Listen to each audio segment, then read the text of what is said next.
Question, जैसे आपने बताया कि मेरा एक केस था जिसमें कंप्लेनेंट ही नहीं था, तो अगर कोई केस चल रहा है और कंप्लेन करने वाला मिल ही नहीं रहा, हम सट्टे को हटा देते हैं, मान लेते हैं कि कोई ऑनलाइन फ्रॉड कर दिया किसी ने बहुत बड़े स्तर का, मल्टी लेवल मार्केटिंग का ही एग्जांपल लेते हैं, बट सबने जानबूझकर पैसे लगाए थे, अपनी होशो हवास में पैसे लगाए थे और किसी ने कंप्लेन नहीं करी कि नहीं भाई हमें कोई प्रॉब्लम नहीं है, कंपनी जबरदस्ती बंद कराई गई है। जैसे एक सोशल ट्रेड करके कंपनी आई थी, वो क्लिक क्लिक करके पैसे लोग कमाते थे, ठीक है, लेकिन किसी ने कंप्लेन नहीं करी, लेकिन वो बंदा जेल चला गया। तो उस केस में क्या होता है, जब कंप्लेनर ही ना मिले तो क्या बेल मिलती है? देखो, कोई जब कंप्लेनेंट ही नहीं है, सबने पैसा अपनी सेल्फ विल से दिया, कुछ दिक्कत नहीं है, कहीं कोई प्रॉब्लम नहीं है। उस पैसे का सोर्स भी तो बताना पड़ता है ना। इनकम टैक्स भरोगे या कल आपको पुलिस ने उठा लिया, पुलिस ने भाई तेरे पास 150 करोड़ रुपए कहां से आया, सारा वाले मामले में क्या था, पैसे का सोर्स देना पड़ेगा ना आपको। तो सोर्स आप नहीं दे पा रहे हो, तो वो प्रोसीड्स ऑफ क्राइम होता है। प्रोसीड्स ऑफ क्राइम क्या होता है ये समझिए। प्रोसीड्स ऑफ क्राइम ये है कुछ भी गलत काम कर कुछ भी पैसा जो आपने अर्जित किया, गाड़ी घोड़ा कुछ भी खरीदा, आपने फ्लैट खरीदा, मकान खरीदा, यूनिवर्सिटी बना लिया आपने उस पैसे से, उस पैसे से कोई एम्पायर खड़ा कर लिया, वो प्रोसीड्स ऑफ क्राइम है। गलत तरीके से पैसा कमाया आपने जो अपने देश में अलाउ नहीं है, और आपने उससे कुछ कमाया, वो प्रोसीड्स ऑफ क्राइम है। तो ऐसे में जब इन्वेस्टिगेशन होती है, अब मैं आपको एक एग्जांपल दे समझाता हूं, आप समझ जाओगे। मान लीजिए कोई इंसान इंस्टीट्यूट वाला है, फर्जी मार्कशीटें बेचता है, कुछ गए बंदे न्यूज रिपोर्टर्स गए, उन्होंने उसको बात करी, वीडियो सब बना ली उसकी, और वो उठाकर न्यूज चैनल पे चला दी। कई लोग मिलेंगे आपको, चलाई तो थी, 5 7 10 साल हो गए, आज तक उन पे एक्शन नहीं हुआ कुछ भी, कंप्लेनेंट कोई नहीं है ना। अच्छा, मैनिपुलेशन भी तो हो सकता है, लेकिन फ्रॉड तो हो ही रहा है। कैसे आप कैसे बोलते फ्रॉड हो रहा है? आज की डेट में जितना एआई एडवांस चल रहा है, आपको बिठा के आपके मुंह से बुलवाना शुरू कर देंगे लोग। गलत बोल रहा हूं? सही बात है। तो ऐसे नहीं, इसीलिए अपने देश में पूरे प्रोसेस के साथ, प्रोसीडिंग के साथ ट्रायल चलाने का प्रावधान है। अगर मर्डर किया तो कैसे किया, चीटिंग करी तो कैसे की, माय लॉर्ड सी नहीं था उस दिन, माय लॉर्ड सी वहीं पर था उस दिन, वहीं पर था तो इसकी पोजीशन कैसे होगी, जनाब इसकी फोन की लोकेशन वही थी, जनाब इसने 2 दिन पहले तो उसका फोन खो गया था, उसके एफआईआर देखो जनाब मेरे पास। लो, हर चीज को एडवर्स, हर चीज एडवर्स होती है। जनाब जिस दिन क्या चीटिंग हुई, जनाब इसके फोन से कॉल किया गया था, इससे पैसा मांगा गया था, जनाब इसने ही कॉल किया, ये कैसे प्रूव होगा, ये तो बंदा ऑस्ट्रेलिया बैठा हुआ था, कॉल दिल्ली से हो रही है। अब समझो, हर चीज का एक एडवर्स होता है।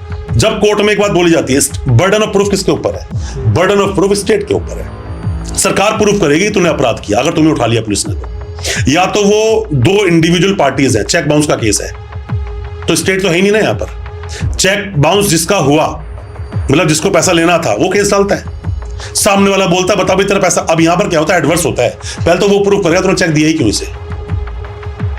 बर्डन ऑफ प्रूफ अधूरा सत्य है, बर्डन ऑफ प्रूफ शिफ्ट हो जाता है as per the law. NDPS में अलग है, पॉक्सो में अलग है, ईडी में अलग है। ईओडब्ल्यू केस गया, बर्डन ऑफ प्रूफ स्टेट के ऊपर है। पुलिस में गया, 420 का मामला गया, 66D का गया, बर्डन ऑफ प्रूफ पुलिस के ऊपर है। गैम्बलिंग एक्ट का मामला गया, बर्डन ऑफ प्रूफ पुलिस के ऊपर है।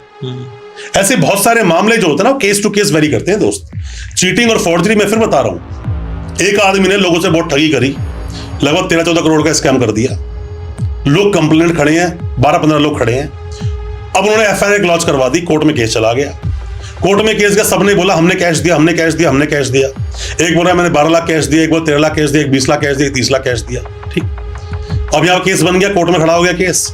अरे तूने कैश दिया क्यों, किस लिए दिया था, कब दिया था, कोई रिसीविंग है, कुछ भी है, और तू कैश इतना लाया कहां से था? आरबीआई तो परमिशन नहीं देता। क्या तूने इनकम टैक्स में प्रूफ किया था? 12 लाख कैश आईटीआर मेंशन किया था? नहीं किया, कुछ भी नहीं किया। तो इसका मतलब तूने कभी कैश दिया ही नहीं। अब हो सकता है, देखो ऐसे बहुत सारे केस बनते हैं जो सिविल रिकवरी होते हैं। आपने मुझे दोस्ती के नाते 10 लाख रुपए कैश दिया उधार, अब मैं मांग रहा हूं, पैसा दे ही नहीं रहे, मतलब पैसा वापस मैं कर नहीं रहा। बहुत दिन बीत गए, 5 लाख और मांगा, वो आपने वो भी दे दिया। 3-4 महीने फिर बीत गया, पैसा मैं दे नहीं रहा। अब कह रहे पैसा कैसे रिकवर करूं, मैं तो कैश में दिया था यार। अब आप बैठे हो आराम से, आप सोच रहे हो जिससे आप बात करते हो वो सिविल रिकवरी केस बोलता है। इतने में कोई थाने में कोई जानकार आपका सब इंस्पेक्टर है या इंस्पेक्टर है, आप उसके पास के भाई क्या करूं, मेरा कुछ 2-4 लाख रुपए दे दिए, मैं कर लूंगा जरा काम। कैसे? एफआईआर काट देंगे इसके नाम की। सिविल मैटर था ये, अब इसको बना दिया क्या, कि ये आदमी एक्स नाम का आदमी जिसने कि जो मेरे पास आया और ये मेरा दोस्त था, इसने बोला कि मेरा बहुत स्ट्रांग लिंक है, मैं तेरी नौकरी लगवा दूंगा, मैं कनाडा तेरे को भेज देता हूं, या तो मेरे बिजनेस में मेरा पैसा लगा, मैं ये कर दूंगा वो कर दूंगा। और इस तरह से उसने मुझसे पैसा लिया, पहले 10 लाख रुपए लिया, इसने कैश जानबूझ के लिया, आया और यहाँ पे गवाह था, इसने आके मुझे डॉक्यूमेंट दिखाए जो फर्जी डॉक्यूमेंट थे कि देख मैं इस कंपनी का एम्प्लॉय हूँ, फलाना हूँ, ढिगड़ाना हूँ। स्टोरी बन गई ना पूरी, और स्टोरी का ही गेम है सारा खेल स्टोरी का। केस दर्ज हो गया, एफआईआर लॉन्च हो गई। अब एफआईआर लॉन्च होते सामने वाले क्या करे, अरे भाई पैसे ले ले यार। अब फॉर्ज डॉक्यूमेंट जो दिखाया था वो 467 को जानबूझ के उस पुलिस वाले ने उस केस में घुसाया ताकि उसको अरेस्ट कर सके, और ये भागे एंटीसिपेटरी बेल के लिए। सिर्फ 420 नहीं लगाया उसने, 420 लगाया, नोटिस देना पड़ेगा, अरेस्ट नहीं कर पाऊंगा मैं तुझे, क्यों सारा खेल रचा हुआ पुलिस वाले का है ना। उसने लिखा ही एफआईआर में कि इसने मुझे फर्जी, या वो लेने वाला ढंग के किसी वकील साहब के पास पहुंच गया, वहां स्टोरी बन गई। तो ऐसा होता है, ऐसा अक्सर होता है। आप कभी भी देखो, ऐसा होता है कि मान लीजिए आप किसी पर कोई केस दर्ज करोगे तो आप ये चाहोगे सीरियस से सीरियस जो सेक्शंस है उस पे एफआईआर कटनी चाहिए, ये तो बोलोगे। लेकिन एक डाउट आ रहा है सर यहाँ कि जब 67 मान लो उसके ऊपर लग गया, ठीक है 467, तो अब जब पुलिस रेड करेगी तब ना तो पुलिस को वीडियोग्राफी की जरूरत पड़ रही है, क्या वहां वीडियोग्राफी करना इंपॉर्टेंट है? मैंने भी क्या बोला, अरेस्ट, सर्च एंड सीजर, इन तीन के आधार पर ही कोई बंदा अरेस्ट होता है। पुलिस गलती क्या करेगी यहाँ पर? बहुत सारी गलती है, सारी गलती है। जैसे कि ना तो उस बंदे ने कभी कोई प्रॉमिस किया था तो उसके पास से कुछ मिलेगा भी नहीं, व्हाट्सएप में चैट कुछ मिलेगी नहीं। पुलिस वाले बहुत कहानी बनाते हैं, क्या बोलते हैं कि सर बंदा एंटीसिपेटरी बिल लगा दी, अब लगाते बंदा बोल रहा है मैं तो कोई ऐसा कभी आज तक कुछ लेन देन किया ही नहीं इससे, कि जनाब फोन में सारी चैटिंग है इसके, जब तक इसको पकड़ूंगा नहीं तो फोन रिकवर कैसे करूंगा, और फोन रिकवर नहीं करूंगा इससे सवाल कैसे पूछूंगा, और सवाल नहीं पूछूंगा इसको आपने छोड़ दिया तो जनाब फिर तो ये सामने वाले साथ इनजस्टिस हो गया। स्टोरी बनती है दोस्त। अभी मैं थोड़ी पहले आपको एक बात बोली थी कि कोर्ट में आके पुलिस वाले कुछ बोलते हैं, जब पूछते हैं तो चार्जशीट में है ही नहीं। तो झूठ के आधार पर केस कोर्ट में होते हैं। मैं सभी को बोलता हूं, कई बार क्या होता है ना, वकील साहब जो नए वकील साहब या कोई भी लॉ स्टूडेंट है ना, या आपके ऊपर किसी के मुकदमा हो जाए तो वहां जज साहब के सामने डरे हुए सहमे खड़े होते हैं। अगर वो डर आप मार दो ना अंदर से तो आप सवाल पूछते हो। सवाल वाहियात नहीं होने चाहिए, सवाल लॉजिकल होने चाहिए। जज साहब भी जानते हैं कि ऑन कैमरा प्रोसीडिंग चल रही है।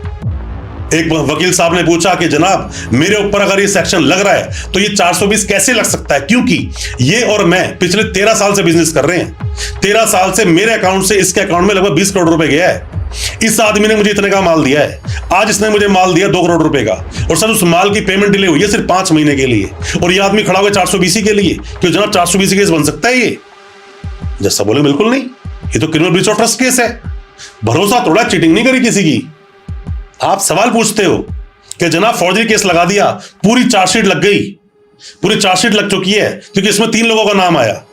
एक आदमी जो मैं खड़ा हूं जिसके एंटीसिपेटरी बिल मांगने आया हूं, मेरे फादर का जो जेल गया था, मेरा भाई जो जेल गया था, सर उसकी चार्जशीट है। पूरी चार्जशीट में एक पेपर नहीं है जो ये प्रूव कर सकता हो कि 467 या 468 फौर्जरी हुई है जब एंटीसिपेटरी बिल आप लगाने के लिए जाते हो।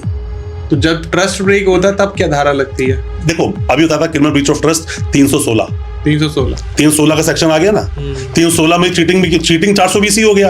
अब चाहे तो पुराना 409 हो, पुराना 408 हो, पुराना 406 हो, या फिर नए में 316 का 2 हो, 316 का 4 हो, 316 का 5 हो, बीएनएस का। तो बात क्या होती है जज साहब, देखो ऐसा होता है कि ये आर्ट है, एक आर्ट है। आर्ट आती है करते करते। बोलते ना रस्सी आवत जात के सिल पर बढ़त निशान, वही वाला बात बोला फिर से आपको मैं। Practice makes a man perfect. Consistency. हम जब लगातार केसों को लड़ रहे होते हैं ना, करते एक दिन आता है जब हम जज साहब सवाल पूछना शुरू कर देते हैं।